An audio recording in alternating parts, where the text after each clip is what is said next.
India என்கிற இந்த நாடு 10 ஆண்டுகளை கூட தாண்டாது என்றுதான் கணிக்கப்பட்டது. எல்லாருமே ஆமாங்க. கம்யூனிஸ்டுகள் கூட அன்றைக்கு ரணதிவே பாதை என்று சொல்லி நேருவினுடைய அரசாங்கத்தை கலைத்துவிட்டு ஒரு புரட்சிகரமான சோசியலிச அரசாங்கத்தை நிறுவிவிட வேண்டும் என்று சொல்லி ஆயுதம் ஏந்திய போராட்டத்திற்கு அறைகோல் விடுத்தார்கள். அறிவிப்பு ஆயுத போராட்டத்திற்கு அறைகோல் விடுத்த போது இவர்களிடம் ஆயுதமும் இல்லை, படைக்கலன்களும் இல்லை, பயிற்சி பெற்ற வீரர்களும் இல்லை.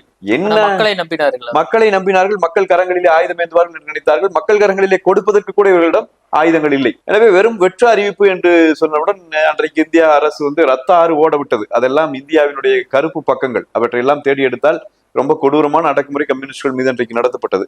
அது ஒரு பக்கம். பிறகு அவங்க ஜனநாயக பாதைக்குள்ளே வந்து விட்டார்கள். ஜனநாயகத்தை பூர்வமாகவே நாங்கள் சோசியலிச அரசாங்கத்தை அமைப்போம் என்கிற உறுதிமொழியை அவர்கள் கொடுத்தார்கள்.